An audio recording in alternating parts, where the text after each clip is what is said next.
Yep. Hi. Yay. Hello. This is Shaman Sister Sessions number 7? 8. 8. Oh my gosh, 8. Okay. Yeah. So we are on number 8. Happy New Year. Happy New Year. Happy 2017. Oh my gosh, so amazing. So exciting, this 2017. So far, I think, that's on my end. The fax machine is ringing. We're just going to pretend that's not happening. Okay. How was your new year? Your welcoming in of this calendar year? My partner's had an unexpected move from his art space. There's been a lot of movement in the art community because of the ghost ship fire in Oakland, and Los Angeles really gentrifying really quickly into some areas that have been really kind of the art areas for a while. Yeah. As it always happens. And so he is having a big move. So I spent most of the weekend helping him move. But you're really good at moving. I know this about you. Yeah, I'm a professional mover. If I ever stopped doing what I'm doing, this could be one of my fallback professions, would be organizing and helping people move. And one of the things that I love to do for my friends and my family's always moved a million times. You're so gypsy soul, and just okay, let's move. And so I'm really good at organizing, packing, and moving and unpacking and doing it really fast and efficiently. So I've been assisting in moving, which is amazing, because at the end of the year, at the end of the 2016, it has felt like there's this need to kind of purge and let go and release. And so there was a lot of just moving tons of stuff out to get rid of. Yeah. And even though it wasn't my stuff, it still felt good to be part of this big, okay, let's create space. Like we talked about last week, really, how do we create space for new energy to emerge? Yeah. Projects, and what projects, there was a lot of okay, is this project ever going to go off the ground? I know you've collected all of these materials for this particular project. Is this going to move forward this year? And a lot of oh yeah, no, okay, all right, I'm going to get rid of all the materials for that project because it's not going to happen.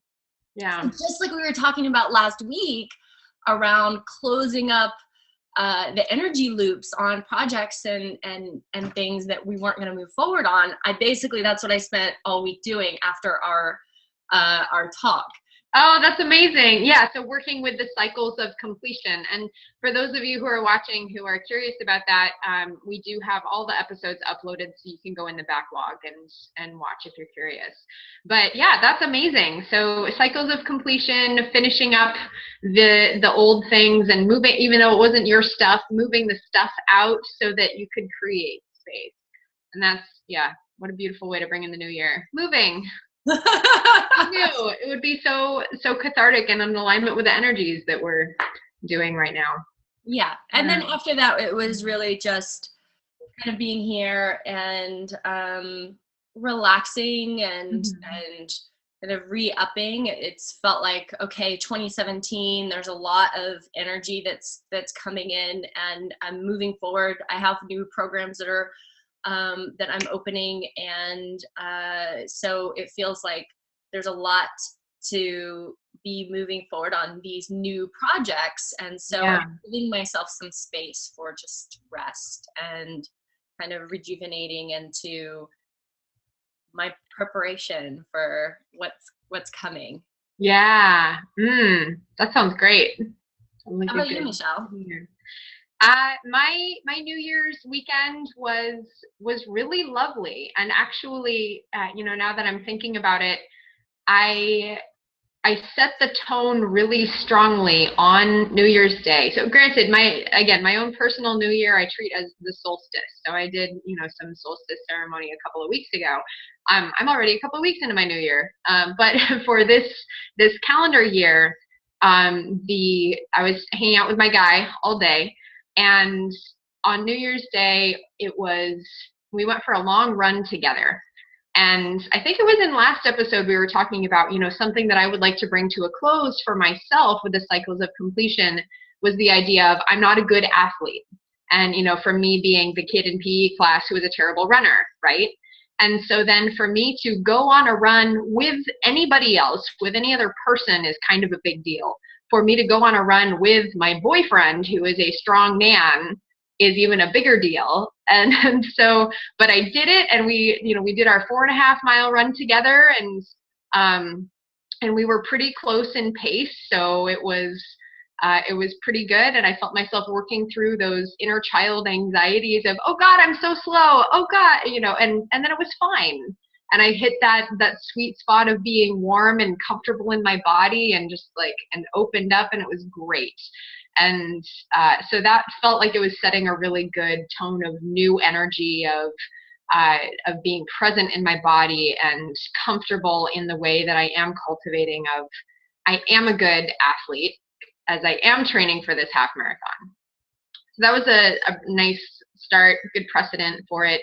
And then, he and I just spent the rest of the day together. It was really lovely, very, very sweet, and very, again, setting the tone of the year to be deep devotion to self-care and process in all ways, in my, self-care and process in my own self, in my relationships, in my work as well.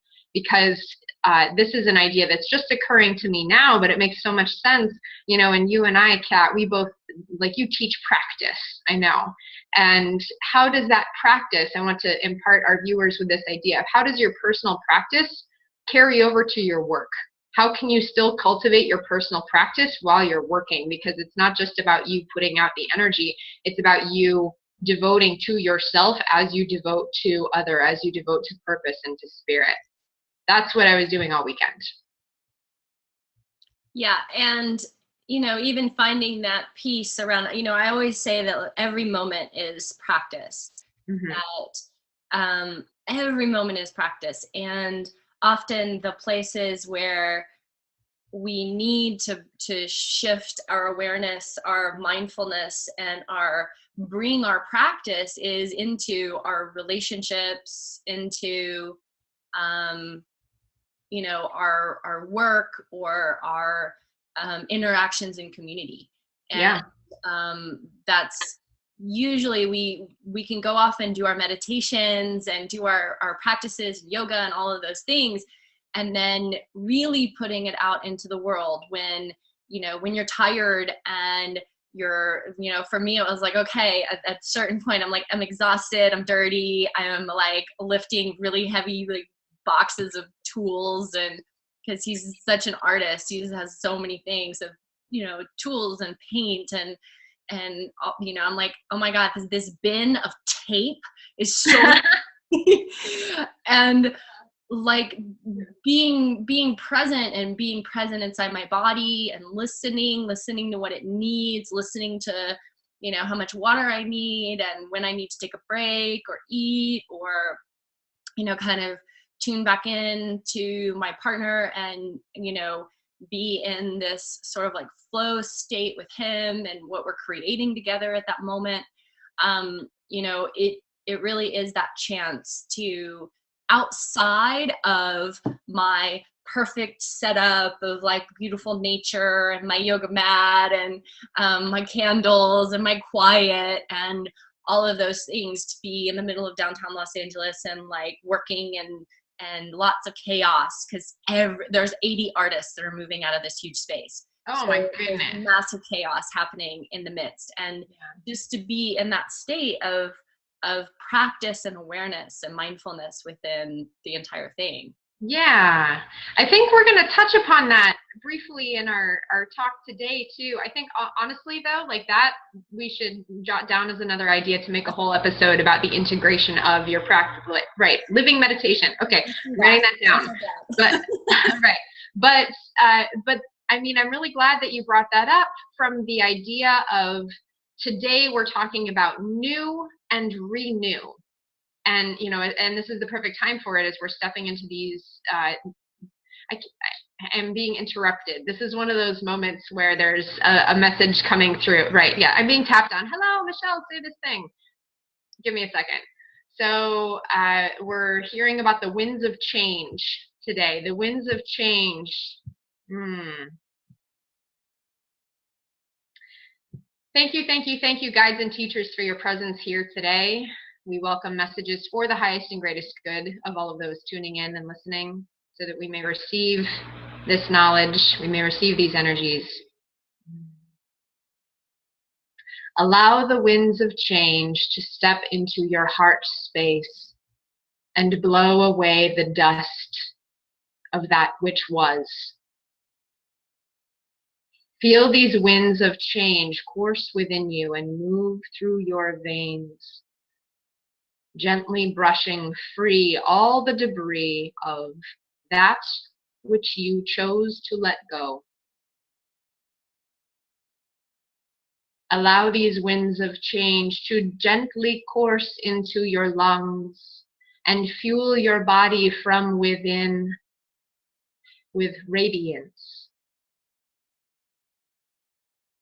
Feel the winds of change course through your wings, your arms, spreading open your heart center, for your heart is attuned to air, and your heart welcomes this breeze. Now is the time to set your intention to call in the winds of shift and change, this breath of life, the cosmic cycles of inhale and exhale, to be in alignment with your own frequencies, so that your work may be completely guided and protected and in tune with the celestial dance. We bless you with the winds of change, dear ones. Breathe them in, welcome them. Feel their presence in every cell, every particle of your being. Blessed be.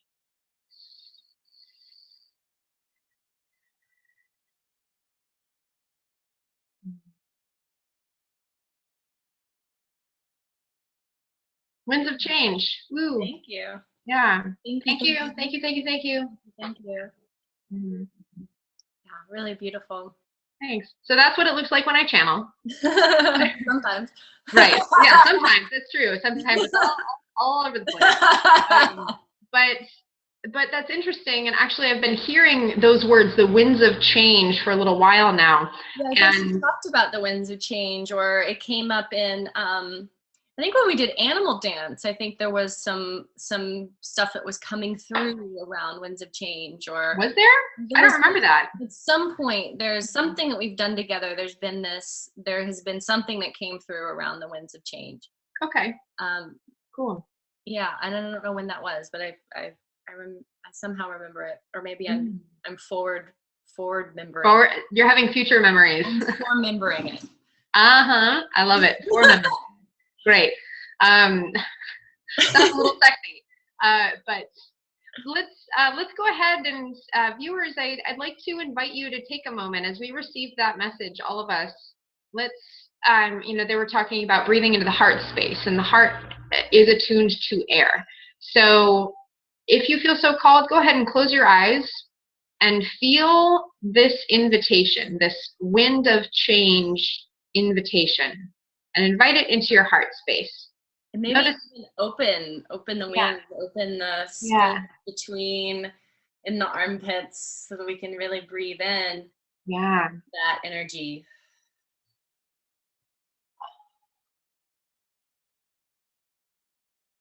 That's actually what I was seeing while I was channeling, was this very shiny heart open.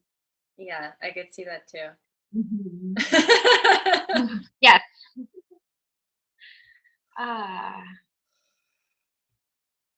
Mm. Yeah, so with new and renew, one of the parts of renewal that we will come back to later is breathing new life into your old practices or your everyday habits. So with you moving and creating, or helping Kitty move and creating that practice of carrying the heavy boxes and have the work translate to the everyday practice. Yeah. That Yeah. is an aspect of renewal. Yeah. And being conscious, being aware of the winds of change, that the winds of change are upon us, and really feeling into it and allowing, sometimes, it's kind of, I don't even know where that story comes from. The old story of the sun and the wind, and how the wind will blow and blow and blow. And they're trying to get the man's cape off. Right. And so I don't know that story. there's a story of the sun and the wind in a competition. They see a man who is wearing a cape and they want to get the cape off. And so the wind starts and is blowing and blustery and cold, and the man just holds tighter and tighter and tighter. And the sun just starts shining really brightly, and the man's like, oh, I got to take this thing off. Yeah. Okay. And sometimes I think that we feel those winds of change erupting around us, and we just close off. We want to hold tightly to everything that we have and hold on to it as much as possible. And we contract, we constrict, we don't want to let go. We don't want to just open our arms and like feel the wind blast through our heart and open us up. We're scared because it means that there will be change. There will be something that's new coming and some old stuff going. Yeah. I love that. I hadn't heard that story, but that's perfect. Definitely. So new and renew with these winds of change. This is, and for those viewers who are in Portland, I'll actually be teaching an improv dance class for a couple of Mondays in Portland, and we'll be working with air for this next coming Monday. And so I will post the event link in there. If you're interested in delving into the embodiment of the winds of change, there will be a class for that. So, but for right now, yeah, let's talk about what is newness? What is our association with newness? I mean, you and I kind of chatted briefly yesterday about the whole idea of New Year's resolutions, really, and the process of newness and new energy. Well, yeah, I think that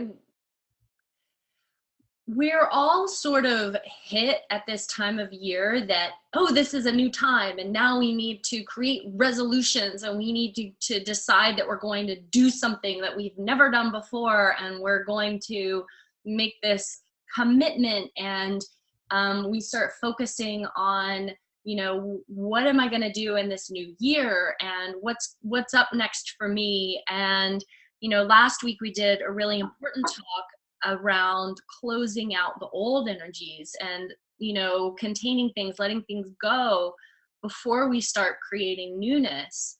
And a lot of times what we've seen, at least in sort of mainstream culture, is this very beginning of the year, oh my gosh, I'm going to lose 20 pounds, I'm going to run a whatever, I'm going to do this, I'm going to do that.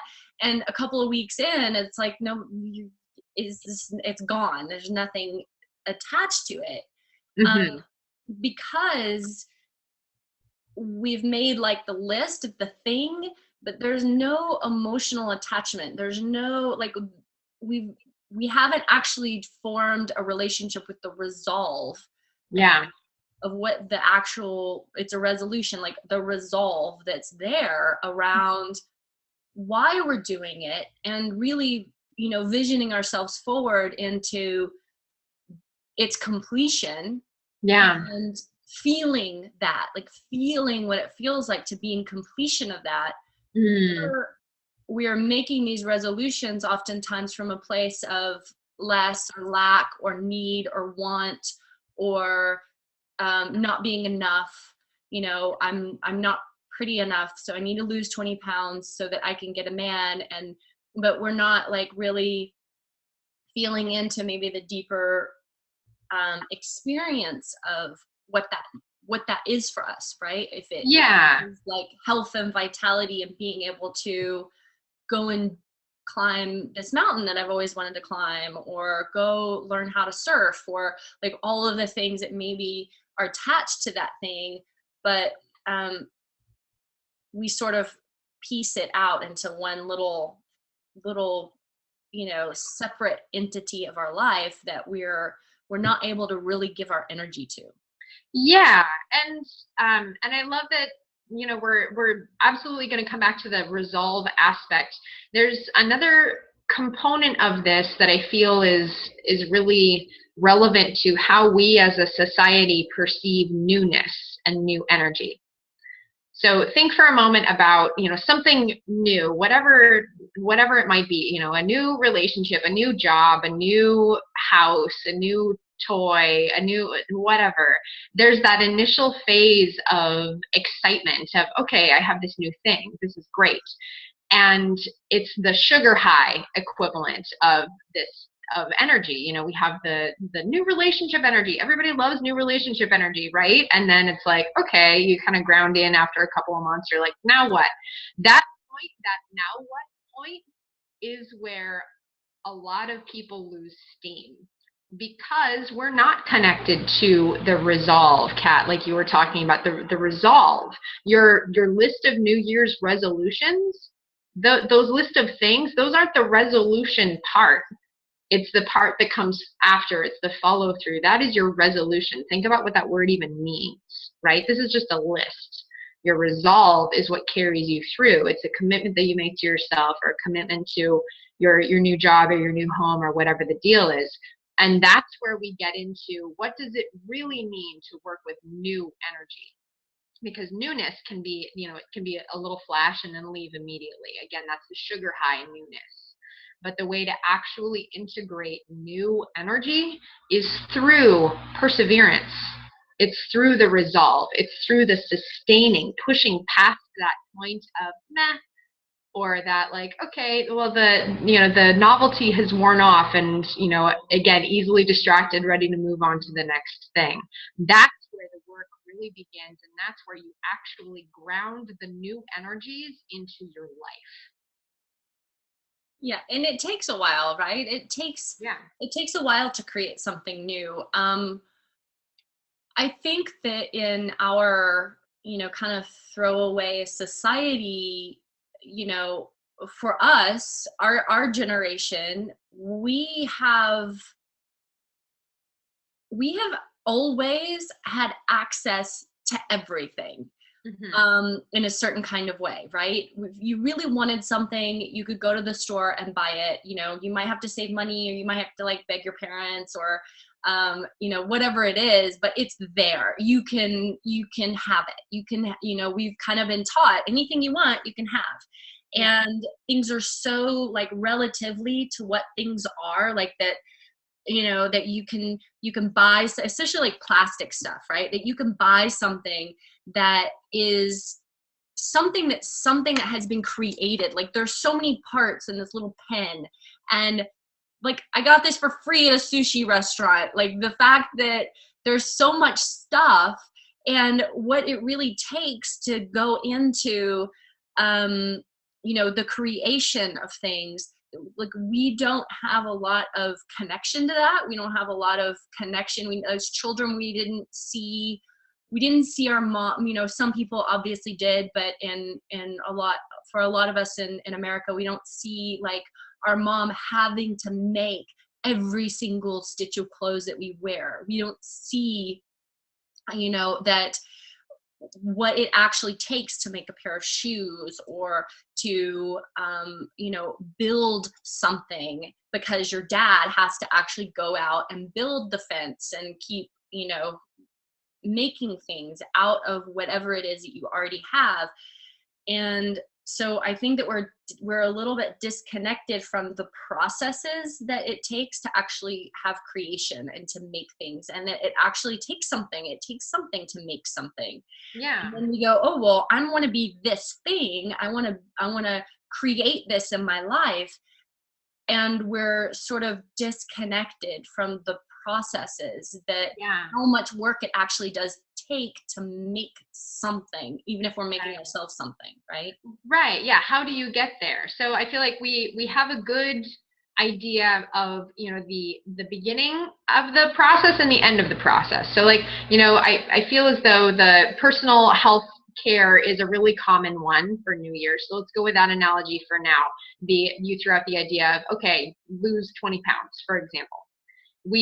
Everybody's familiar with the before and after photo, right? That's how people hook you, is like, okay, here's the before photo where the person, you know, that's got the sad face on, and then they do the poor lighting, and everything about it is just designed to make you feel like, oh, that's so very undesirable.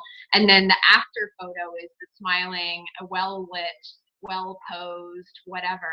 And so you see the both ends. You see the before, okay, well, maybe you're self-identifying, this is where I am now, this is where I want to be.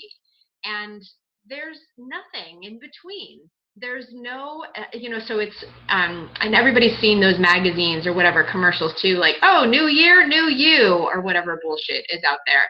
How do you get the new you? How do you get from the before to the after? Or, you know, again, I'm using this only one example here, but the same thing applies to like making your dream salary, or cultivating your dream job, or in your dream relationship from, you know, mopey single to happily whatever. That there's nothing in between. So we collectively don't really get an insight into the creation process of how do you actually breathe the life into the newness. And that's kind of what we're going to talk about today. And I do this in my New Moon Rising program. This is something that we definitely cue into, of working with the cycles of power, of what does it mean to actually plant the seed of an intention. People are a little more familiar with that, of like, okay, well, you know, that's your list of New Year's resolutions or whatever the deal is planting the seed of the intention. And then the second part is nurturing. It's, you actually have to grow the energy. You don't jump immediately into the harvest phase. You have to pour in the energy. You have to breathe life into it. You have to devote yourself to the process and await in expectant anticipation.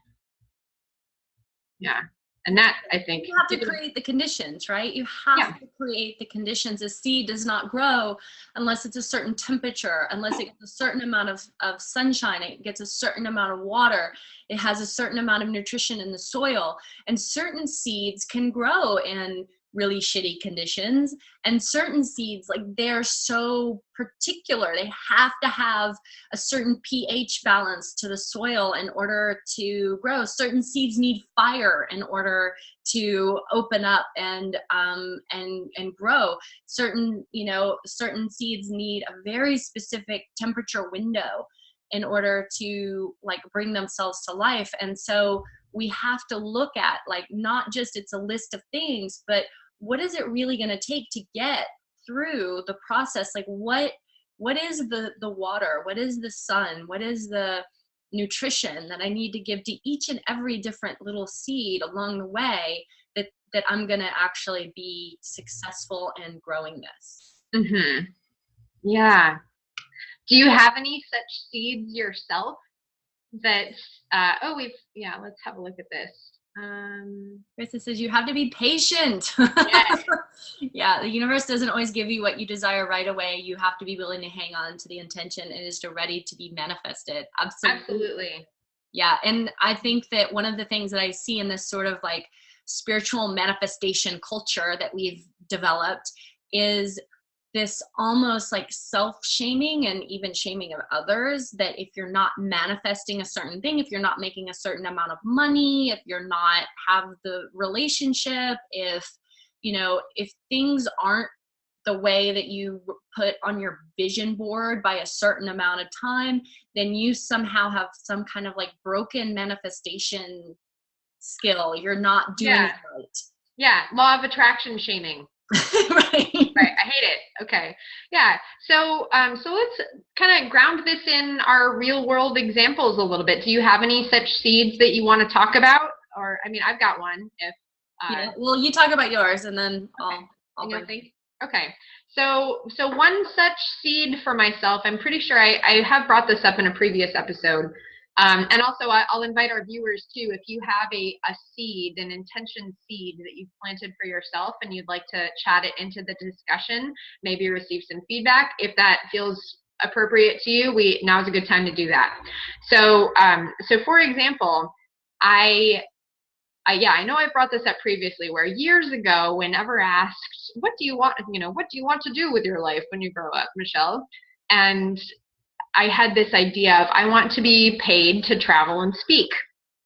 Again, so this is before Michelle of not being paid to travel and speak, and after Michelle of I want to go around the world, like travel around the world and talk to people about my work and my work with animals and my work with consciousness and my work with shamanism. So I had no idea how on earth am I going to make that happen? There's nothing in the middle, but holding that intention of, okay, this is the seed I'm planting. This is something that I really want to do for myself.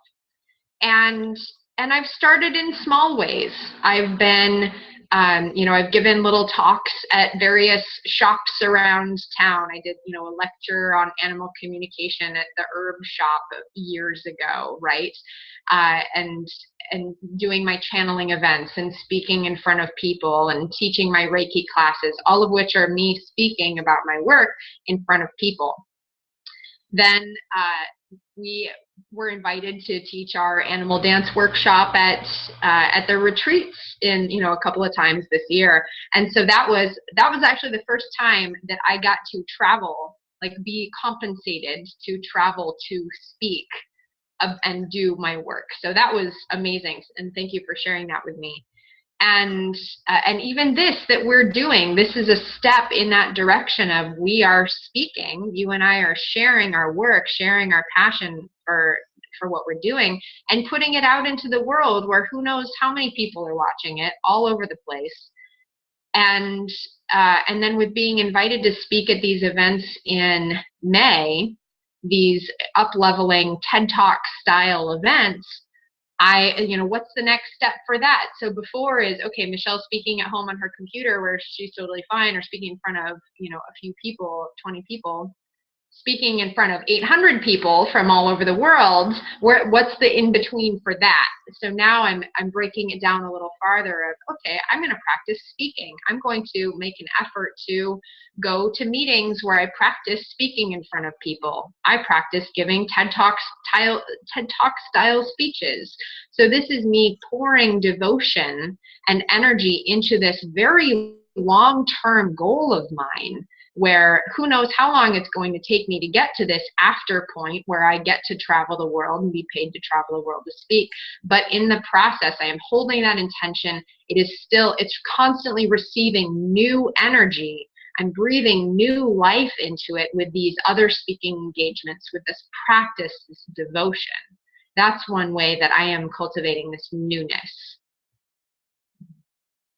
Yeah, that's beautiful, Michelle. Thank you. And I think those two things, like what we were just talking about, the manifestation, kind of like manifestation shaming, and the like, if we're not willing, because what it sounds like to me is like you're recognizing the small steps as like, yay, this is great, and sometimes when we have the small little steps, we don't actually give ourselves that recognition piece of like, whoa, this is actually a big deal that I just spoke in front of 20 people. Mm-hmm. And that this is a part, this is the next, piece on the, this is the next piece on the step, even if maybe it doesn't turn out how we wanted to, and we didn't get paid as much as we would have liked or anything, or, maybe only so many people showed up. We thought a lot more people were going to be there, and only so many people showed up. And instead of being, kind of seeing it as a reflection of our value, and that, oh, well, this isn't meant to be, or I'm not doing it right, or, it means something about me. Instead, seeing it as a space to kind of lean into, mm-hmm.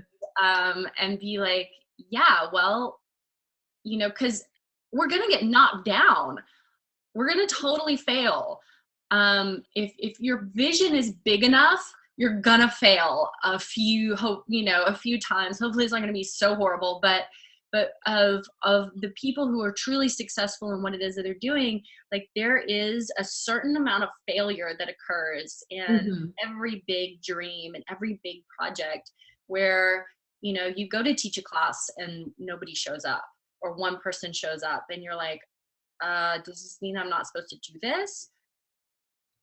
No, maybe it means that just circumstances, this things, you weren't as focused on all the details to create what you needed to create in order for it to be super successful. And to acknowledge that even the failures, sort of in quotes, failures, or things that we don't think that's the way it should have been, are actually, quite important steps on that process. Yes. And that is part of the process of birthing new energy. There's this, it's the birth process. I mean, really it is, you are creating, think about, like we were talking about, a woman trying to get pregnant, and maybe if you're having trouble getting pregnant, all the focus is going on, okay, gotta time the cycles and do my nutrition and take my temperature, whatever the deal is, to focus on plant the seed, right? And so we again put a lot of focus onto that. And then there's, okay, well then once you're actually pregnant, or you have this intention, right, to go with our universal metaphors, whatever seed is planted, then there's the growing process, the incubation period, where it's comfortable when you're pregnant. It's like people are like, it's uncomfortable, and I have these weird cravings, and my clothes don't fit right, and I'm like, I'm confronted with all my shit. Like when, I know that my friends who've been pregnant, it's like, oh God, I'm really confronted. I'm confronted with my body issues. I'm confronted with, am I going to be a good parent? I'm confronted with my childhood stuff. Like, oh my gosh, all my shit's coming up right now.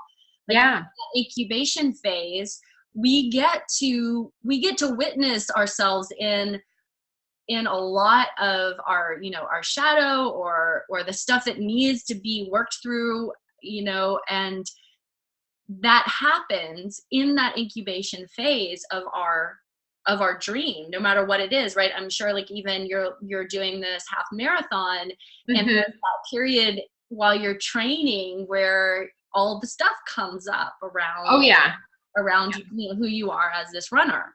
Right. And yesterday, I had to drag myself through my workout yesterday, and I was feeling, oh my God, I'm not getting any faster. I'm doing like a short run plus strength stuff, and it's really hard, and I'm not getting any better, but simultaneously holding on to, this is one of those growth periods. This is one of those phases where it feels like nothing's changing. And yet today I woke up and I felt amazing. I was like, yes, I feel so strong. I did my yoga today. I'm wearing red because I'm just in this like feeling. And I know that it's the residual effect of this work that I've been putting in. So same with that process where you're, again, to go with our pregnancy analogy, you're gestating a new thing, a new being, or, to make it applicable to everybody, whether or not you want kids or whatever, you're creating a new life, a new intention, a new project, a new job. You are building something new. It takes time. It takes a lot of energy, and it brings up your shit. And you got to roll with it. If you duck out of like, okay, this is bringing up all my insecurities. Say you're cultivating a new relationship, you get past the new relationship phase, you get pregnant, so to speak, in this analogy, and you're like, okay, cool, great, we're in this relationship. Now it's bringing up all my stuff. Yeah, and you can vision yourself into the like, oh yeah, this is the relationship I want to be in, and like you can't avoid the work. Yeah. You can't. No matter what it is that you want to create, you can't avoid the work. Mm-hmm. Yeah. And then eventually you do get to the point where, okay, you get to give birth to this thing, this project, this this home that you've been building, or this life that you've been creating for yourself, or you get to give birth to the baby of your intention. And that's the after. So people say, okay, the before, like, let's plant the seed. The after, it actually comes to you. But very, very rarely is that process in between highlighted and glorified and honored. Right. So that, as we're talking about new energy, actually very little of it has to do with the new thing. It has to do with what life are you breathing into it in order to shepherd it through to the point where it can be birthed into the world. Right, which is our devotion, right? It's our devotion, our dedication, our resolve around doing it even when we don't want to do it, and getting out of bed when we don't want to get out of bed, and showing up when we don't want to show up. And you know, putting in the hours and putting in the work around what it is that we're creating.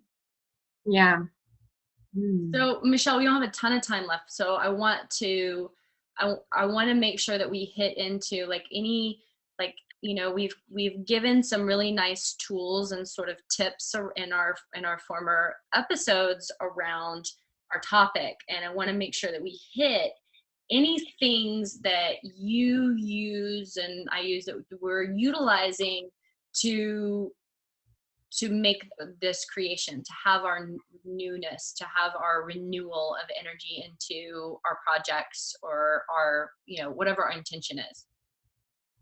Absolutely. And as you said, we've touched upon various aspects of this in previous episodes. Of course, I'm trying to remember now what we've talked about already and what hasn't come up yet. But I know we've talked a lot about awareness. I think everything starts with awareness. That's where we get to witness ourselves. That's where we get to say, okay, how can I hold myself in this energy? How can I create, like, where am I? What is my attention doing? What is my energy doing? That's the first step to any process, is noticing, okay, I'm easily excitable. I have the initial idea. And then, oh, I have another idea, and I have another idea. And you might be an idea person. That might be your thing. And that is totally groovy. In which case, I hope you have friends who have follow through and you can help each other with. That's like the ideal partnership right there. Ideal creative partnership. But the awareness of that is going to allow you to step into, what are my natural gifts? How can I hold myself in this process in the best way in order to breathe life into this creation cycle? So awareness, number one. Yeah. I think that, you know, one of the things that I think is really valuable is visualization. And, you know, really using that, okay, this is what I want to create. And letting, like, sitting in meditation and letting yourself like have this beautiful imaginary journey through the process of, you know, if it's like writing a book, so just like visualizing yourself getting up and making a cup of tea and sitting down and writing every single day. And like visualizing the words coming from you and your screen filling up, and like then really feeling the feeling, like attaching emotion to what it is that you're doing, because we're so controlled by our emotions. And as we go through the process, like we said, you're going to fail. You're going to mess it up. You're going to have an extra piece of chocolate cake. You're going to not get up and run. Whatever it is, you're going to fail. So being able to tune into your own power of visualization and emotional connection, so that you connect the positive emotion to it, so that you're already like running at, you know, you've got like a certain amount of good emotion that's already attached to your project before maybe you have your failures, and that kind of takes down a little bit. So you're just maybe always giving yourself that space of visualizing what's in the future as it's coming closer and closer to fruition, and it's growing and gaining more popularity, you know, gaining more power, gaining more strength, moving it out into the world. What does that look like? Who are you at that place? You know, what do you look like as you complete the book, or you have it in your hands and you're able to kind of visualize the cover of the book, and you're holding something tangible and physical reality, and really letting yourself use this imagination and visualization that you have in order to really see the creation all the way through to the end, and let yourself not just see it at the end, but like we said, see the pieces in between where it's like, oh, this is where I'm working, and attaching positive emotion to the work aspect of it. Yes. Yeah, I love that. That's a great practice. Absolutely. Is make, make every moment devotion, like we talked about with breathing new life. And I'm going to have to go back and rewatch the little channeling portion as they were talking about the winds of change, the universal breath of the cosmic cycle of creation, allowing it to flow through you in those moments of work, in those moments where you don't necessarily feel like it. And I've done this in my running practice when I'm running hill sprints and I'm like, I really don't feel like this. And okay, so let's call in this universal breath to fill me with new energy, fill me with light and life as I'm doing this thing that feels horrible right now. And then I'm really glad later. Another thing, I think it was our first episode, we talked about building spiritual community, building your tribe. That is really, really helpful. I mean, it's great anyway, regardless of what you're doing. But in terms of having an accountability buddy is awesome. It's really, really good. And I know especially during these very vulnerable times when, again, you're creating something new, doesn't necessarily feel safe to show it out into the world. It's like, oh no, I have to hide this book. It's, my little baby book. It's not ready to be read yet. It's not, no, I can't do that. I've got to be alone in this process. I get it. And that is and I have that impulse too. And that's really natural. And also at the same time, maybe you can kind of like open it up a little tiny bit to let it glimpse the light and tell someone that it exists. Yeah, I think that's super important, Michelle. Like if you're doing something, if it's tell people, let it come out of your mouth as much as possible, because there's something about speaking something to someone else that gives it energy. It gives it life. Like, oh, that actually exists now. Okay, I just told somebody else I was going to do that. Okay, well, that gives it more power. It gives power to the creation. And it's not even about creating opportunities for shame for yourself. Because I know people do this where like, okay, I have to tell people that, like I announced last week that I'm running a half marathon in April. I didn't do that to set myself up for a shaming thing if it doesn't happen. That's not why I did that. Because I know some people are like, oh, I'm going to tell everybody that I do this, so then I have to do it, because if I don't, it'll be hugely embarrassing.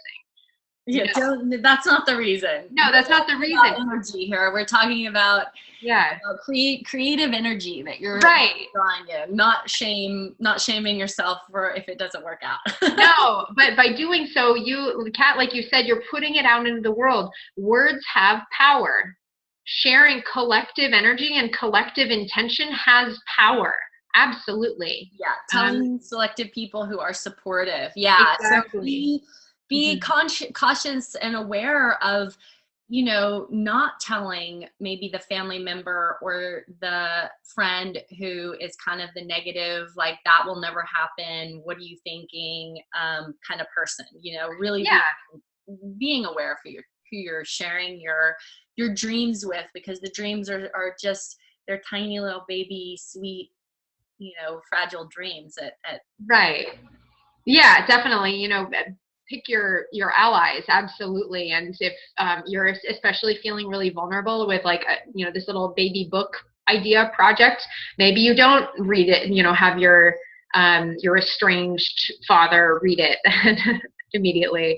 But having people, identify the one person who will gently keep you accountable. Yes, or many people who will gently keep you accountable. And there is power in holding collective intention. That's one of the things, is community consciousness.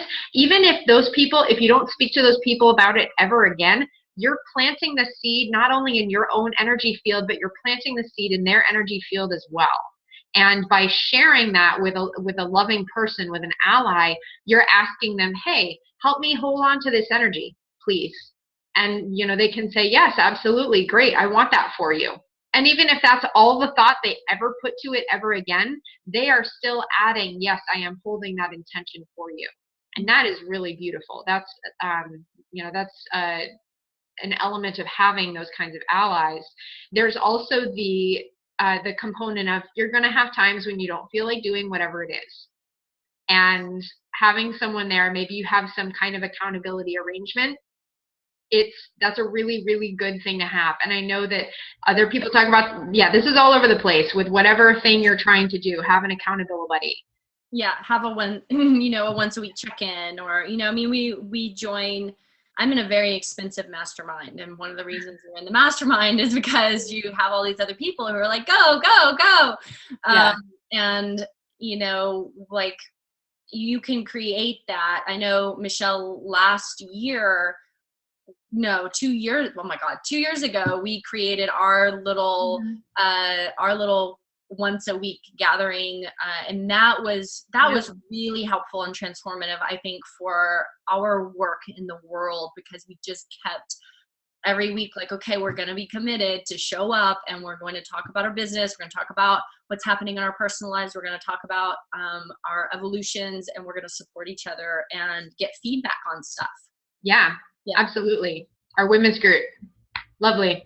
So, and the other piece, I think, as we're talking about allies, as we are, in our spiritual endeavors, even if the thing that you are doing is, very concrete, maybe it is a book, or it's, whatever it is, running.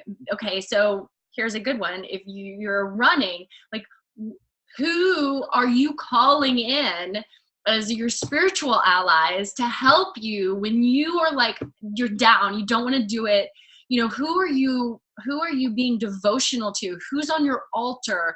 Do you have an image up in front of your computer that's like, and it can be a god or goddess, a deity, it can be an animal. It can be maybe someone who maybe you're, working on something for the environment or new technology. And you're like, okay, I'm putting Tesla up over my computer because I'm calling in those energies and frequencies to get help. It's like, okay, so do you call in, Hermes, you call in Nike, While I'm running. Yeah. Right. Wolf, I've called in Wolf because they can run. Right. So who do you call in the midst of your work or at the beginning of the day that's going to help you? Like, thank you for helping me on this particular project. I really appreciate the support. And I'm calling on you. Yeah. And this is a really great example. Is I'm sure you remember my mother had 3 horses, right? Yeah. And she loved these horses so much, and it got to the point where it was not they were having to move from their home, and it was not sustainable to have a place for the horses, and it was just like they were having to move kind of into the city, and it was not working. And she had 3 horses, and horses are super expensive. They're super hard to get rid of. It's not an easy task to get rid of. One of them was really old. The other one kind of had a bad attitude, and the other one had a bad attitude too. So they all had bad attitude. But, so she had these horses, and my mother, who is spiritual, she just spent a lot of time connecting to and praying to Epona, who is the goddess of horses. Yeah. asking, this is what I'm wanting, this is what I'm seeing, this is what I'm visualizing, this is what I want. And all three of those horses have ended up in the most idyllic experience for each one of them individually. Wow. It's unbelievable the situations that these three horses landed in. They're all in three different homes, but you know, two of them, they've got little girls that are riding them, that they're their, you know, horse. The old horse has like a little miniature horse that he's hanging out with, and he's like on like some idyllic property where they're just spoiling him crazy. And that's amazing. It's amazing what you can create and manifest with help that, you know, we're always trying to do everything on our own. Yeah. And so who's connected to your project? Definitely. Yeah. You know, you have your own personal guides and teachers. Your project, or whatever this thing is that you're pouring new energy into, or renewing your energy, that thing also has its own guides and teachers. And so, yes, your personal guides, but what are the entities that are connected to this particular project of yours? So, you know, our viewers, I invite you to kind of take a moment and think, if you haven't been already, thinking about whatever new projects or new things that you are creating in this time of newness, and consider who you can call in as your allies, who's on your side, who energetically, as well as physically, you know, the people in our lives, who energetically wants to help you birth this new thing into the world. And I know we're talking about this in connection with the new year, but these cycles of new and renewal, we can do this anytime. This is not unique to the new year. So please take, you know, we're planting the seeds of intention today with, okay, this is how to move in the cycles of creation and breathing new life into whatever's going on in our lives, any time of year, anytime. I know I always do this work. I don't, you know, I do some work at the new year, but I have really found that my birthday is in the middle of July. So I find that like July, August, I get so inspired into the new. I'm like creating what's going to happen over the next year. I'm really in a really inspired space around that. Yeah. This time of year, it's like we're hibernating, we're being quiet, it's dark, it's cold, it's, you know, it's sometimes this isn't the best time of year to be focused on new and renew. Sometimes it's, you know, waiting until you learn your own individual cycles of power, like we talked about, like these cycles of power that you own, and what is it for you? And like we talked about last week, does it run by the moon, and are you really connected to the moon cycle? And you know, maybe we're gonna start in the lunar new year and you know, start then, or you know, spring equinox every month, right? Yep. Yeah, or maybe it's like a zodiac year for you. And yeah. Yep. Cool. Well, we're right at 1. Awesome. Yes, thank you so much. And we are closing up. So thank you to our viewers who signed on with us here today. And Kat, thank you so much. Thank you, Michelle. Happy New Year. Happy New Year. I can't wait to see what 2017 is in creation of. Yes. Because there's a lot coming. Oh, absolutely. And it is a joy. So many blessings. Thank you. See you next week. Bye. Bye.